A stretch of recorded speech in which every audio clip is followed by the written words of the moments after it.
नमस्कार दोस्तों, स्वागत है यूट्यूब चैनल गोकुल स्टडी में। कैसे हैं आप सब? एकदम अच्छे होंगे, एकदम बढ़िया होंगे और पढ़ाई आपकी बढ़िया चल रही होगी। कमेंट्स करके आपने बताना कि वीडियो कैसी आपको लगी, शेयर कर देना और लाइक कर देना, कमेंट्स कर देना। गोकुल स्टडी टेलीग्राम चैनल से आप लोग जुड़ सकते हैं और आज हम बात करने वाले हैं जो बाकी हमारी बची हुई ग्रंथि हैं उनके बारे में।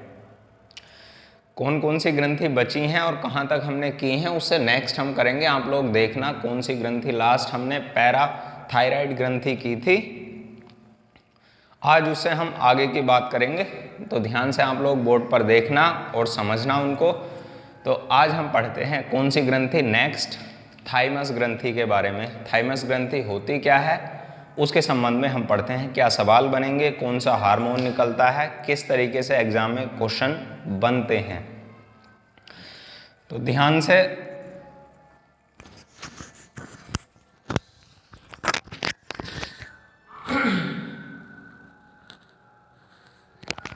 बोर्ड पर ध्यान देना है आपको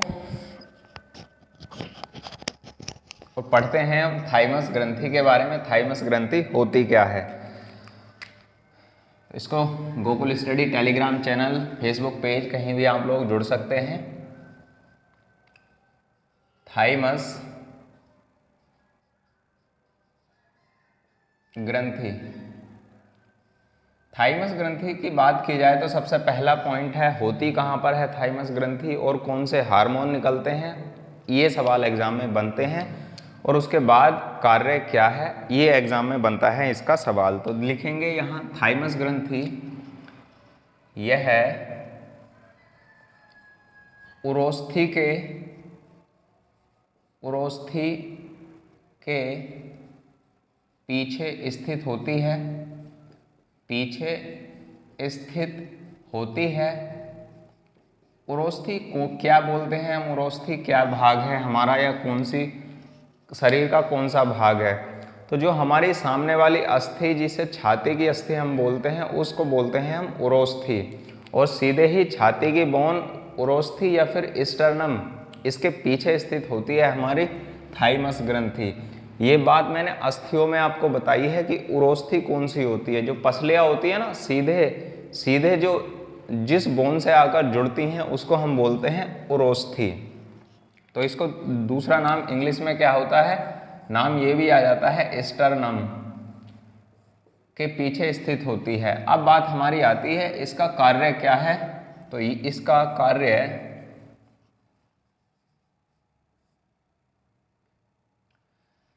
थाइमोसिन हार्मोन का स्रावण करना होता है। हार्मोन का स्रावण करना होता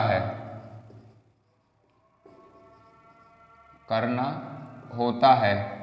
जो हमारा थाइमोसिन हार्मोन है ये क्या करता है, हमारा थाइमस ग्रंथि से स्रावित होता है। अब बात आती है जो हमारी थाइमोसिन हार्मोन है यह किसके लिए सहायक होता है। तो ये बात आप लोग याद रखना, थाइमस ग्रंथि बच्चों में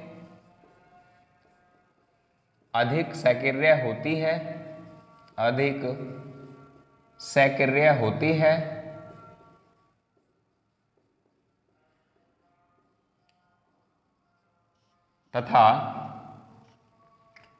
तथा यह वयस्कों में विलुप्त हो जाती है,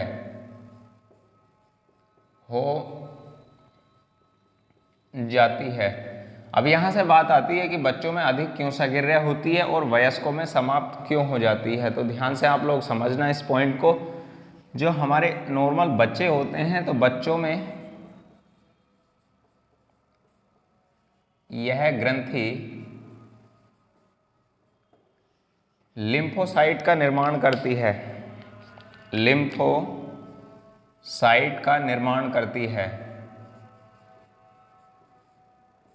लिम्फोसाइट का निर्माण करती है। लिम्फोसाइट का निर्माण करने का मतलब है, यहाँ आपने देखा होगा एक WBC का प्रकार है हमारा लिम्फोसाइट। यदि ब्लड आपने पढ़ा है, नहीं पढ़ा तो ब्लड वाली वीडियो भी आप लोग देखना, उसमें मैंने बताया है WBC के प्रकार होते हैं 2 प्रकार, कणिका के आधार पर, अकणिका के आधार पर, तो वहाँ आप लोग देखना। बच्चों में यह ग्रंथि लिम्फोसाइट का निर्माण करने में सहायक होती है, करने में सहायता करती है, सहायता करती है। ये पॉइंट आप लोग याद रखना। और जब वयस्क में विलुप्त हो जाती है तो इसका कार्य कौन करता है? वयस्कों में लिम्फोसाइट का कार्य, लिम्फोसाइट का कार्य लसिका के द्वारा होता है। यहाँ रुधिर लसिका ऐसे लिखोगे तो और ज़्यादा बेटर रहेगा। रुधिर लसिका के द्वारा होता है, के द्वारा होता है। ये बात आप लोग याद रख लेना। करती क्या है, और यही हार्मोन करता है हमारा थाइमस ग्रंथि से निकलने वाला थाइमोसिन हार्मोन लिम्फोसाइट का निर्माण करता है। और वयस्कों में लिम्फोसाइट का निर्माण कौन करने का कार्य करती हैं? रुधिर लसिका के द्वारा होता है। ये थाइमस ग्रंथि से आप लोग सवाल हैं जो एग्जाम में बनते हैं, देखो और इसका स्क्रीनशॉट आप ले लो। नेक्स्ट की हम बात करते हैं अगली ग्रंथि के बारे में। ये पॉइंट है हमारे यहाँ पर, तो इनके लिए आप इनको नोट कर सकते हैं, स्क्रीनशॉट आप इसका ले सकते हैं। तो अब हम बात करते हैं नेक्स्ट ग्रंथि के बारे में। नेक्स्ट ग्रंथि हमारी कौन सी है?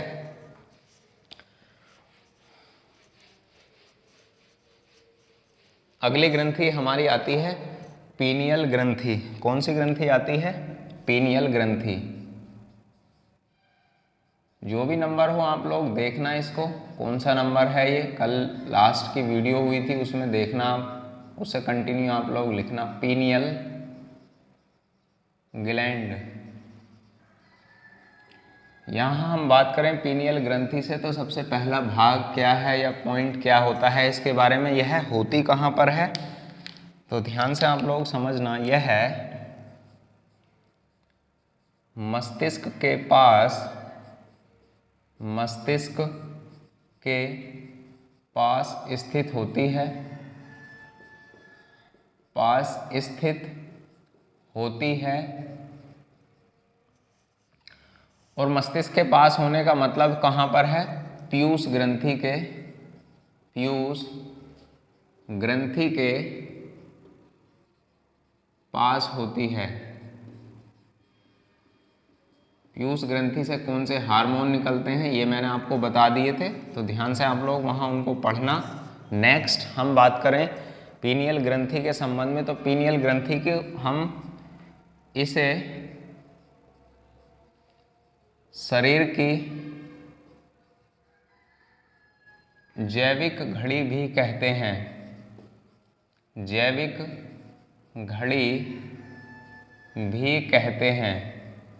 ये पॉइंट आप लोग याद रखना, क्योंकि हमारा जो एग्जाम में सवाल पूछा जाता है ना, शरीर की जैविक घड़ी किसे कहते हैं, तो हमारी पीनियल ग्रंथि को बोलते हैं। अब अगला पॉइंट यहाँ से आता है हमारा, इसे शरीर की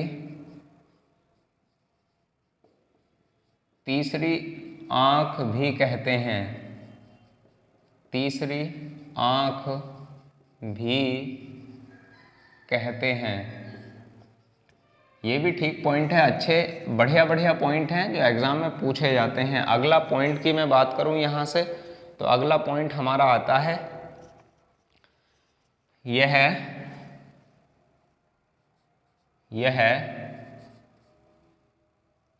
70 वर्ष की आयु में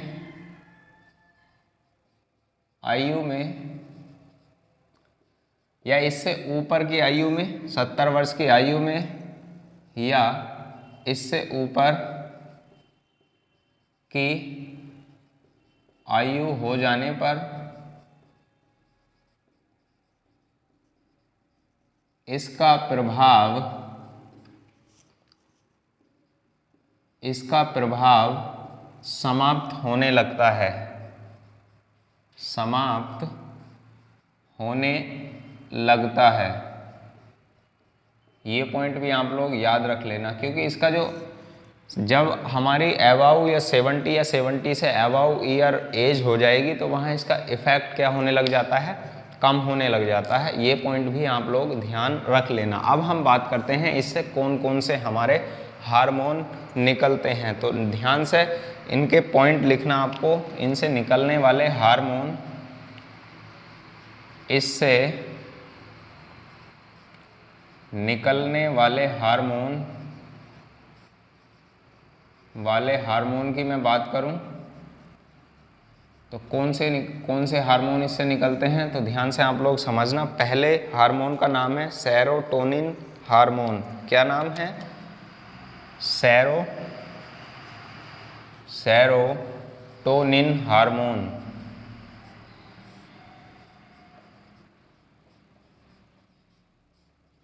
और इसके कार्य की बात की जाए तो करता क्या है यह?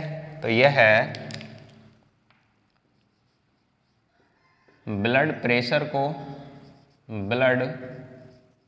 को नियंत्रित करने का कार्य करता है, नियंत्रित करने का कार्य करता है, सेरोटोनिन हार्मोन की हम बात करें। अगला हार्मोन की बात आती है तो अगले हार्मोन का नाम है हमारा मेलाटोनिन हार्मोन। क्या है? Melatonin hormone. Melatonin hormone. और नई सीरीज में मैंने आपको लिखवाया है ये सवाल कि जो ध्रुवों पर रहते हैं वह व्यक्ति गोरे होते हैं और जबकि विषुवत रेखा पर रहने वाले व्यक्ति काले होते हैं। क्यों? क्योंकि उनमें मेलाटोनिन की मात्रा क्या होती है? अधिक होती है। तो ये बात आप लोग याद रखना। मेलाटोनिन हार्मोन, यह हार्मोन शरीर में मेलाटोनिन की मात्रा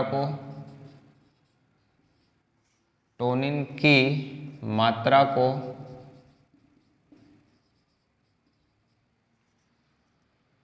नियंत्रित करने का कार्य करता है, नियंत्रित करने का कार्य करता है।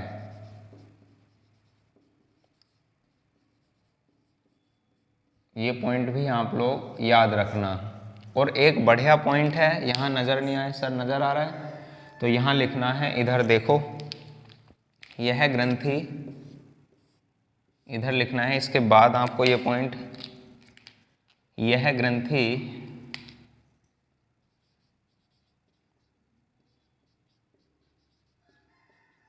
लैंगिक विकास के लिए, लैंगिक विकास में भी योगदान करती है। यानी जितने मादा या फिर नर के जनन अंग होते हैं उनके विकास में भी क्या होती है? ये हमारी सहायक होती है उनका विकास करने के लिए। जो सेक्सुअल ऑर्गन है उनका विकास करने के लिए हमारी कौन सी ग्रंथि भी हेल्प करती है? तो आप लोग याद रखना, पीनियल ग्रंथि।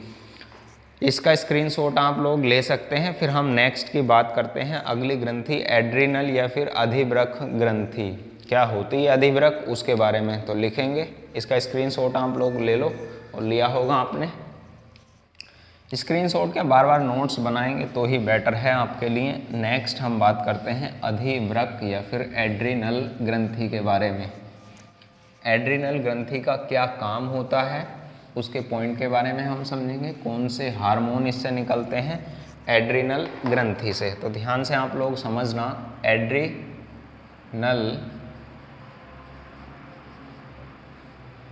एड्रिनल ग्रंथि या फिर इसको बोलते हैं अधिवृक्क ग्रंथि, अधिवृक्क ग्रंथि। अधिवृक्क ग्रंथि की हम बात करें तो सबसे पहला और अच्छा सा पॉइंट हमारा क्या होता है इसके बारे में, पहला पॉइंट होता है यह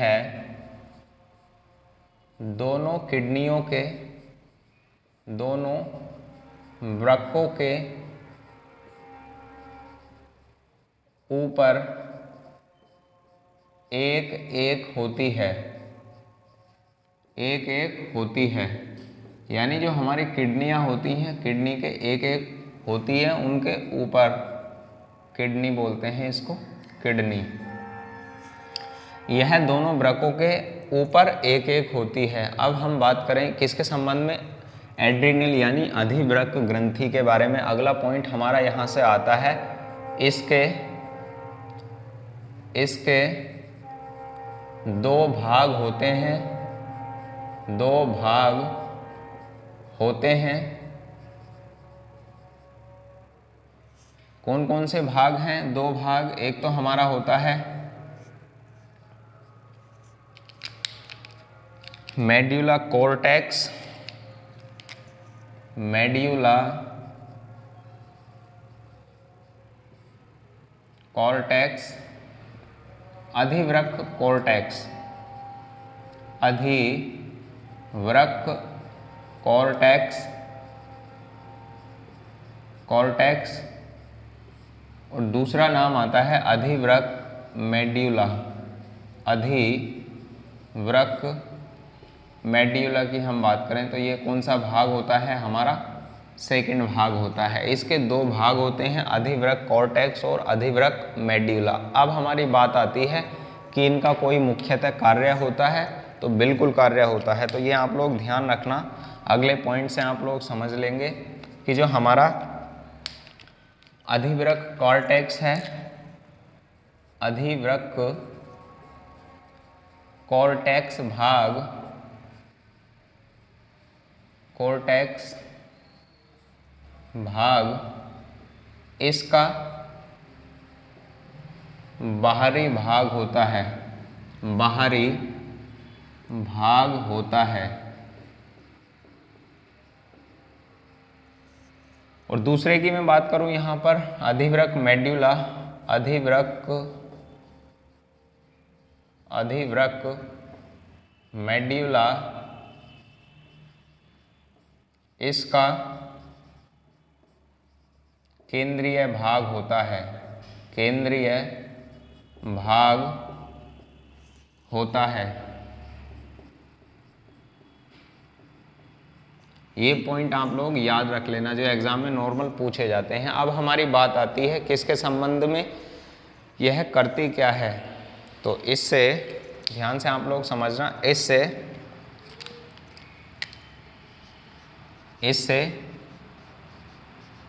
एड्रिनेलिन हार्मोन, एड्रिनेलिन हार्मोन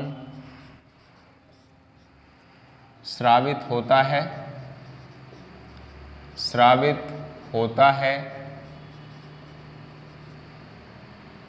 कौन सा हार्मोन निकलता है इससे? एड्रिनेलिन हार्मोन स्रावित होता है। और यह ही ध्यान से आप लोग समझना, इससे ही आपातकालीन या फिर इमरजेंसी, जिसको हम बोलते हैं आपातकालीन, इमरजेंसी, इससे ही आपातकालीन या इमरजेंसी की स्थिति में हार्मोन तेजी से स्रावित होता है,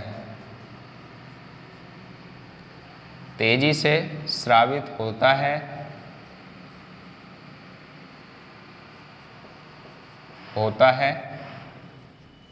जो नेक्स्ट पॉइंट में लिखना है, जो युद्ध अथवा पलायन के लिए पलायन के लिए जिम्मेदार होता है।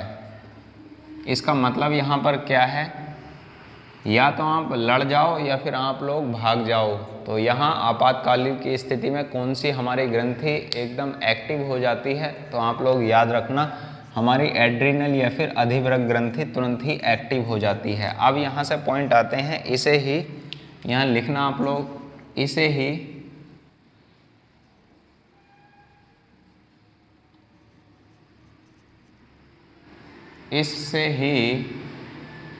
इससे ही फाइट एंड फ्लाइट हार्मोन स्रावित होते हैं।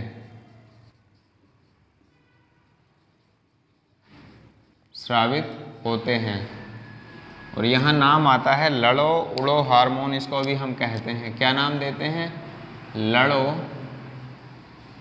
या उड़ो हार्मोन की संज्ञा हम इसको देते हैं। ये पॉइंट भी आप लोग, लड़ो या उड़ो हार्मोन इसे ही कहते हैं।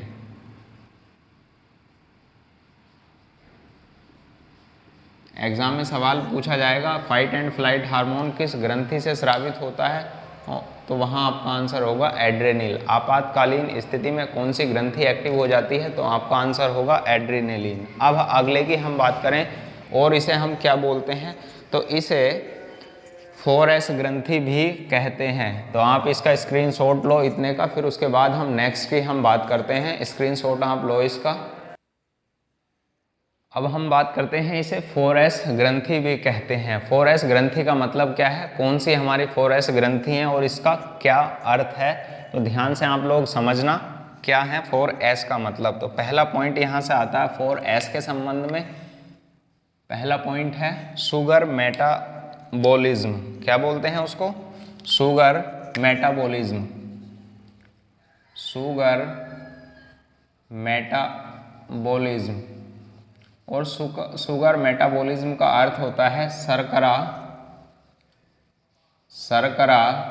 का अपचयन। इसको हम बोलते हैं, क्या बोलते हैं इसको? शर्करा का अपचयन। अब है दूसरा पॉइंट यहाँ पर इसके संबंध में। दूसरा पॉइंट होता है साल्ट रिटेनिंग। क्या बोलते हैं उसको हम? सेकंड पॉइंट है हमारे पास salt retaining. Salt retaining. Salt retaining का मतलब यहाँ क्या है? शर्करा नहीं, अब यहाँ पर आएगा हमारा नमक का नियंत्रण या साल्ट का नियंत्रण। किसके द्वारा होता है? हमारी 4S ग्रंथियों में एड्रिनल ग्रंथि के द्वारा। अब है साल्ट के लिए यहाँ लवण शब्द लिखेंगे तो सही रहेगा, नॉर्मल लवण आप लिख लो यहाँ पर। अब बात आती है हमारा तीसरा पॉइंट के संबंध में। तीसरा पॉइंट 4S के सेक्स हार्मोन प्रोडक्शन। क्या है हमारा? Sex hormone production. Sex hormone production. Hormone production इसका मतलब है लैंगिक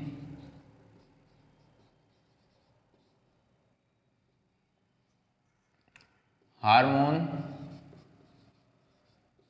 उत्पादन करना। किसका कार्य होता है? हमारा एड्रिनल ग्रंथि का। अगला 4 पॉइंट आता है सोर्स ऑफ एनर्जी। क्या आता है 4th point? Source of energy के रूप में भी कार्य करती है। सोर्स ऑफ एनर्जी यहाँ पर है ऊर्जा का स्रोत। इसको हम बोलते हैं ऊर्जा का स्रोत। ये पॉइंट भी आप लोग याद रख लेना। सोर्स ऑफ एनर्जी, ये 4S, इस कारण से हम इसको बोलते हैं 4S ग्रंथि, यानी sugar metabolism, salt retaining, sex hormone production, source of energy. Hindi में लिखे हैं, इंग्लिश में लिखे हैं, तो आप लोग इसका स्क्रीनशॉट ले लो। फिर नेक्स्ट हम बात करते हैं अगली ग्रंथि के बारे में, यानी अग्नाशय ग्रंथि। तो यहाँ पर लिख लेंगे उसको, अग्नाशय। नंबर आप लोग देखना, जो पिछली वीडियो थी उसमें ये कौन सा नंबर है इसका, 9 मैंने लिखवाई थी, अग्न्याशयी ग्रंथि। अग्न्याशयी ग्रंथि की मैं बात करूं तो यहाँ पर पॉइंट मैंने वहाँ पर तो आपके लिए बताया है, जो पाचन तंत्र वहाँ पढ़ा था हमने, वहाँ भी बात मैंने इसकी की है, उसको भी आप लोग देखना। यहाँ से आता है इसे मिश्रित ग्रंथि भी कहते हैं। मिश्रित ग्रंथि भी कहते हैं। और मिश्रित ग्रंथि कहने का मतलब है इससे हार्मोन प्लस एंजाइम दोनों स्रावित होते हैं, दोनों स्रावित होते हैं। ये पॉइंट आप लोग याद रख लेना। अब यहाँ से बात आती है इससे कौन सा हार्मोन स्रावित होता है, तो इससे तो कहाँ से निकलता है ये पॉइंट आप लोग याद रखेंगे। उसके बाद हम बात करेंगे कौन सा हार्मोन निकलता है। इसमें अग्न्याशयी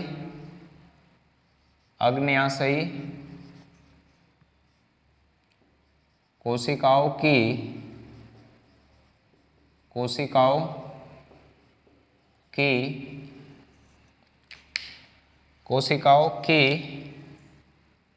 लैंगरहैंस द्वीपिकाएं होती हैं जिनसे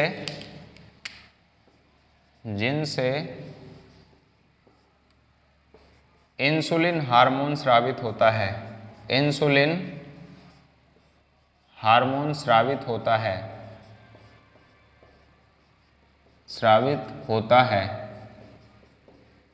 ये पॉइंट आप लोग याद रख लेना। इंसुलिन हार्मोन स्रावित कहाँ से होता है, हमारा लैंगरहैंस की द्वीपिकाएं। और कौन सा भाग है, तो उसको लिखेंगे आप लोग अग्न्याशयी। अब नेक्स्ट पॉइंट की हम बात करते हैं, जो अपना इंसुलिन हार्मोन की कमी से रोग कौन सा हो जाता है, तो वहाँ पे लिख लेना आप लोग इंसुलिन की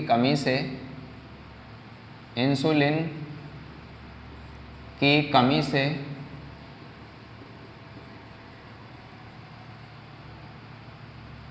मधुमेह रोग हो जाता है।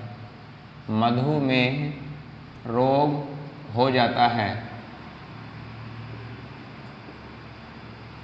ये बात आप लोग याद रख लेना, मधुमेह रोग हो जाता है। और दूसरे हार्मोन की मैं बात यहाँ पर करूँ, दूसरे हार्मोन का भी नाम आप लोग लिख लेना, ग्लूकेगोन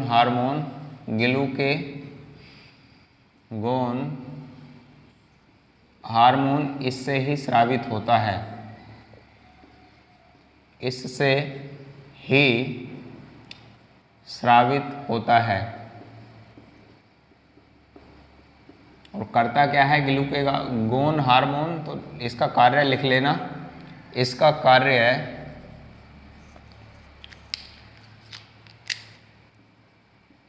कार्य ग्लूकोज की मात्रा को नियमित बनाए रखना है। नियमित बनाए रखना होता है। यानी बढ़ जाती है ग्लूकोज की मात्रा, तो उसके लिए मेंटेन करने का कार्य कौन करता है, ग्लूकेगोन हार्मोन। और हमारा जो घट जाती है तो भी उसको मेंटेन बनाए रखने का कार्य कौन करता है, हमारा ग्लूकेगोन हार्मोन। ये पॉइंट आप लोग याद रख लेना। नेक्स्ट ग्रंथि की हम बात करते हैं, इसका स्क्रीनशॉट आप ले लो। लिया होगा आपने स्क्रीनशॉट। गोनड के बारे में हम बात करते हैं। गोनड का मतलब है नर तथा मादा में दो ग्रंथियां पाई जाती हैं। नर में अलग होती है, जैसे नर में पाई जाने वाली वृषण, और दूसरे की मैं बात करूं जो मादा में पाई जाने वाली है, उसको हम बोलते हैं अंडाशय। तो ध्यान से आप लोग ये समझना, इसको बोलते हैं गोनड। क्या है ये, अपना लास्ट पॉइंट है इसका, गोनाड या गोनड इसको हम बोलते हैं। तो देखो इसमें क्या लिखना होता है हमें,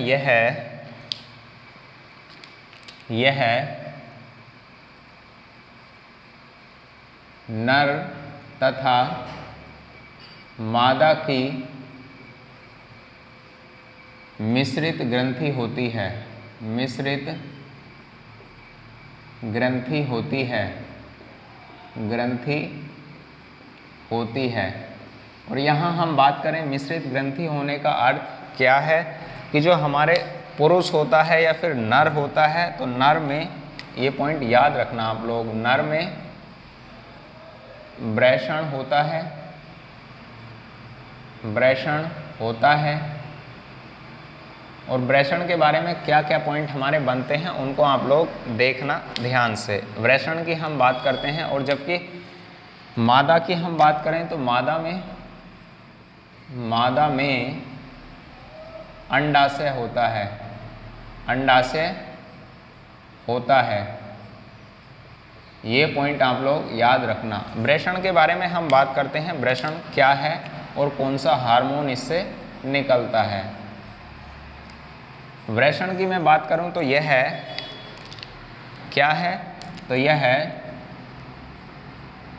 नर जनन अंग होता है, नर जनन अंग होता है।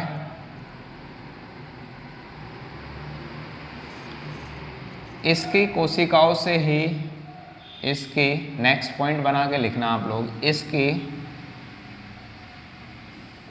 कोशिकाओं से ही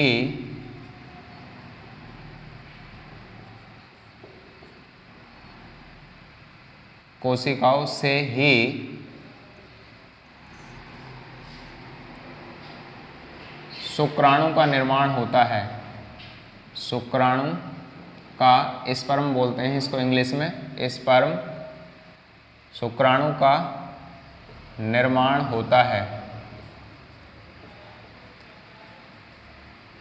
इसकी कोशिकाओं से शुक्राणु का निर्माण होता है। और इन कोशिकाओं को ध्यान रख लेना, इन कोशिकाओं का नाम कभी कभी देखने के लिए मिल जाता है। इन कोशिकाओं को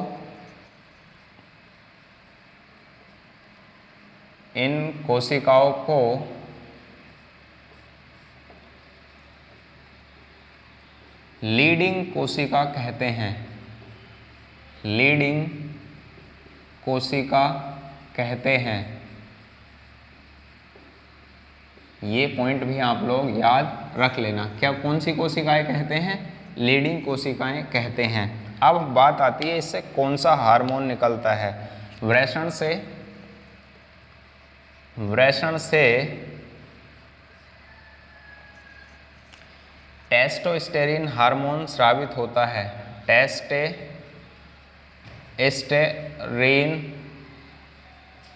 टेस्टोस्टेरोन या रेन हार्मोन स्रावित होता है। ये पॉइंट भी आप लोग याद रख लेना। कौन सा हार्मोन निकलता है? टेस्टोस्टेरोन। या नर में स्रावित होने वाला हार्मोन कौन सा होता है? तो आपका आंसर होगा टेस्टोस्टेरोन हार्मोन। अब हम बात करते हैं किसके संबंध में? अंडाशय के संबंध में। अंडाशय क्या है? अंडाशय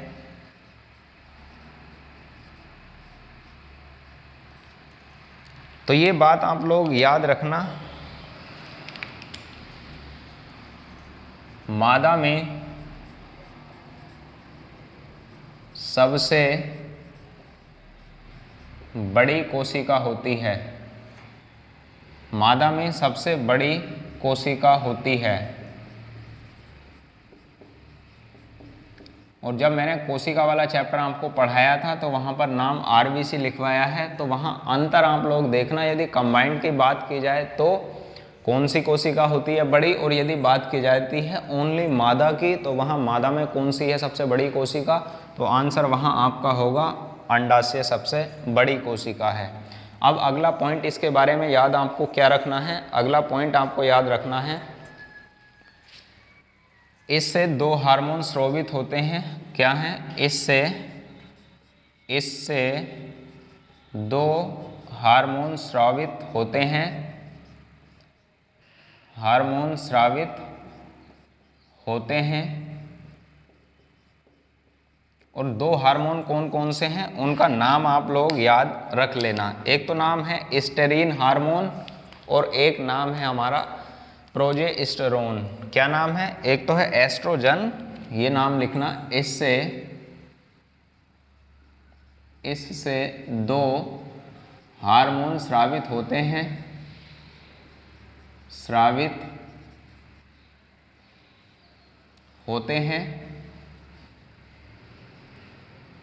और कौन से हैं 2 हार्मोन? तो ध्यान से उनका नाम भी आप लोग याद रख लेना। एक तो है एस्ट्रोजन हार्मोन, एस्ट्रोजन हार्मोन, और दूसरा है, देखो यहाँ टेस्टोस्टेरोन है और यहाँ है प्रोजेस्टेरोन हार्मोन।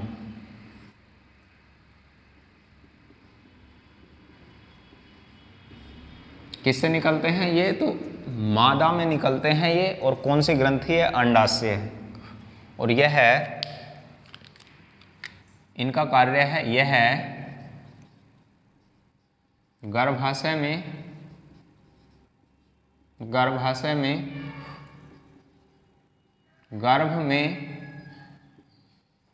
गर्भाशय में भ्रूण के परिवर्तन के लिए सहायक होते हैं। ये पॉइंट आप लोग याद रख लेना। और अगले पॉइंट की यहाँ पर मैं इसी पर बात कर लेता हूँ। यहाँ एक भाग होता है हमारा प्लासेंटा, या फिर इसको बोलते हैं अपरा। ये क्या है? बढ़िया से आप लोग इसको याद रखना। प्लासेंटा, इसको मैं लिखता हूँ यहाँ,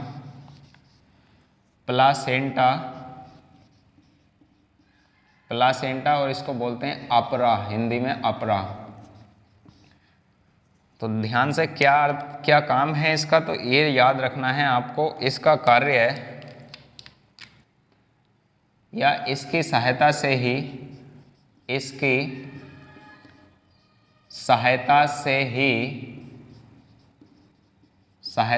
ही माता तथा भ्रूण में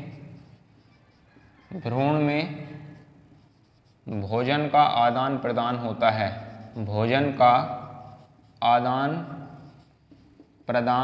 है।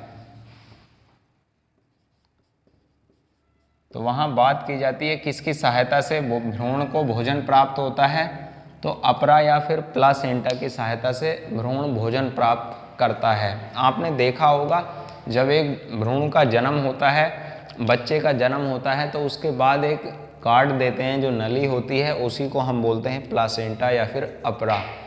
पूरे चक्र में ये इसी से ही भोजन प्राप्त करता रहता है। तो कैसा लगा वीडियो आपको? कमेंट्स करके आप लोग बताना, शेयर कर देना। यदि आपको वीडियो पसंद आए तो लाइक कर देना। मिलते हैं नेक्स्ट वीडियो में, और लाइक तो आपको करना ही है। Thank you. स्क्रीनशॉट आप इसका ले लो।